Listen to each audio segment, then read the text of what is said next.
A woman was praying at Al-Aqsa Mosque. At that moment, Israeli soldiers sent vicious dogs toward her.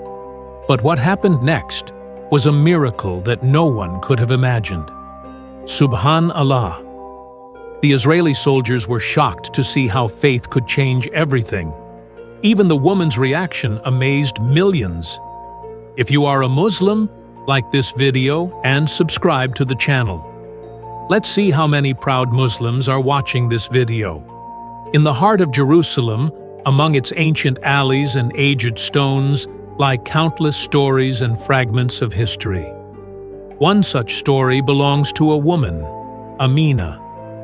She was a devout and God-fearing woman whose heart was filled with deep love for the Al-Aqsa Mosque. She had long nurtured the dream of one day offering prayer at this sacred place. But due to the occupying forces, that dream had become nearly unreachable, especially for women who were often denied entry under various pretexts. Then came that miraculous morning when Allah's mercy descended from the heavens. One early dawn before the call to Fajr prayer, Amina woke up. She performed ablution and set out toward Al-Aqsa Mosque. The sky was still dark, and the cold wind brushed against her face. But her heart was burning with the warmth of faith. When she arrived at the main gate of the mosque, the occupying soldiers were stationed there as always. Women were once again being denied entry. Amina gently pleaded with one of the soldiers, "Please allow me just a little time to pray." But the soldier glared at her with contempt and harshly replied, "No, go back home." Still, Amina did not give up. She knew Al-Aqsa was vast with corners that perhaps escaped the soldiers' watchful eyes. Quietly, she slipped past and reached a secluded eastern section of the mosque. There she stood, preparing to pray. It felt as though angels surrounded her. She raised her hands in takbir and began her prayer with deep devotion and humility, as if the entire world had fallen silent. But it wasn't entirely safe. Suddenly, a young Israeli soldier emerged from behind a pillar, shouting angrily, "Didn't I tell you prayer is forbidden?" He then reported through his walkie-talkie, "There's a woman praying near the eastern pillar. Everyone come quickly." Within moments, several soldiers appeared. They mocked Amina. One said, "We'll teach you what happens when you defy orders." Another looked at his commander and said, "Let's release the Belgian dogs on her. That way, others will learn their lesson." The trained dogs were brought, lethal, ferocious, trained for violence. Their eyes burned like fire, teeth bared, ready to tear Amina apart. The commander raised his finger and commanded, "Attack her!" At that very moment, Amina ended her prayer. But she did not flee. Instead, she closed her eyes, raised her hands to the sky, and prayed, "O Allah, you alone are my trust. You alone are my deliverer. With your help, I struggle. In your name, I stand. Do not forsake me." Then a miracle occurred.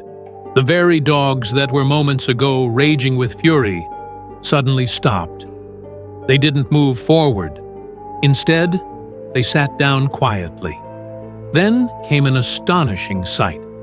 The dogs looked up toward the sky as if hearing something no one else could. Then they began to behave strangely. One dog bowed in ruku, then went into sujud. Another did exactly the same. Everyone was stunned by the sight. Those fearless dogs were now prostrating just like Amina. The soldiers stood frozen. They couldn't believe their eyes. One whispered, "Is this some kind of sorcery?" Another began to tremble in fear and awe. The commander again tried to give the order to attack, but this time the dogs did not obey. Instead, when the soldiers approached, the dogs turned on them, growling ferociously and driving them away. A terrifying yet unbelievable scene unfolded. The same ferocious Belgian dogs that were unleashed on Amina were now chasing the occupiers themselves. Chaos spread across the city. Soldiers ran in panic as the dogs roared after them. Some tripped and fell. Others climbed onto military vehicles, desperate to escape. Meanwhile, Amina rose calmly from her prostration as if nothing had happened. Her prayer continued without pause. The news spread like wildfire throughout the city. People exclaimed, "A woman stood in prayer, and the vicious dogs bowed with her." Those who sought to frighten her and teach her a lesson were the ones who learned it instead. After this, no soldier dared to stop women from praying at Al-Aqsa. Some even feared approaching the mosque at night, worried those dogs might reappear before them. Amina was just a woman who wanted to pray in the house of Allah, but her faith transformed her into a force no weapon could defeat. She knew whoever places their trust in Allah finds in Him a helper, a protector. And when Allah wills something, He simply says, "Be." And it is. This event was etched into the walls of Allah as a living testimony. This story proves faith is stronger than chains, and Allah can bless even His most humble servant with miracles that leave the mighty in awe. After the incident, a mysterious silence settled over the city. The soldiers had fled in fear, while the once fierce dogs returned to Amina like loyal guardians at her side. Amina completed her prayer and stood up. The dogs surrounded her as if waiting for her next command. She couldn't fully grasp what had happened, but her heart whispered. Allah Himself had been by her side. She slowly walked toward the mosque's gate, the dogs trailing behind her like shadows. Those who had witnessed the scene from afar stepped forward as if to receive blessings from this remarkable woman. An elderly scholar asked in amazement, "Who are you, sister? How did you do this with the dogs?" She softly replied, "I am but a weak servant. I trusted in Allah, and He was my helper." At the nearby base, revenge was being plotted. The defeated soldiers gathered, fear in their eyes, awaiting orders. The officer shouted, "This woman! She's a witch! She must be stopped before she turns the people against us." They sent a disguised soldier to spy on Amina and found she lived in a Jerusalem alley with her ailing husband and young son. The plan was clear: strike the next night, under the cover of darkness, when no one would notice. Late at night, while caring for her husband, Amina noticed shadows approaching through the window. Her heart raced, but she remembered Allah's words, "Whoever fears Allah, He will make a way out for them." She rushed to her son's room and whispered, "Son, soldiers are coming. Run to the neighbor's house." The boy escaped. And just then, soldiers burst in shouting, "Where is the witch, Amina?"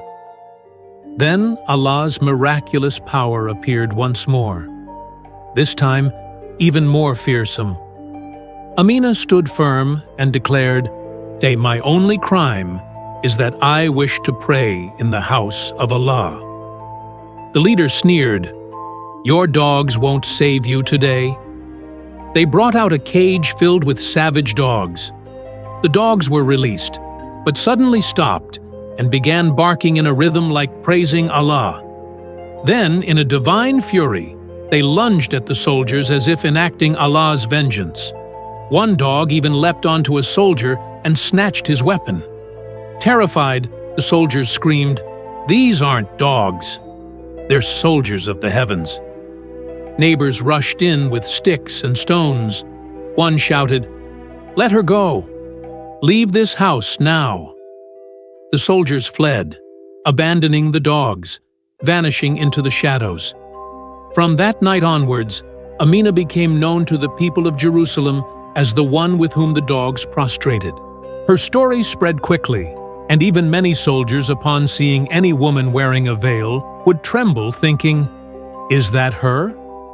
But Amina did not seek fame or revenge. Her only desire was to pray peacefully at Al-Aqsa Mosque. After that, no soldier interfered with her. In fact, some would step aside when they saw her as though they were afraid of some invisible force. And the dogs that had prostrated beside her remained in that neighborhood, guarding her house throughout the night. It was as though they were assigned creations dedicated to her protection. Amina would go to pray at Al-Aqsa Mosque every day. She would pray to Allah, asking that Jerusalem be freed and that the plots of the oppressors be turned back upon them. For faith is the greatest weapon, and for those who place their trust in Allah, He is sufficient. Let us all say together, Alhamdulillah.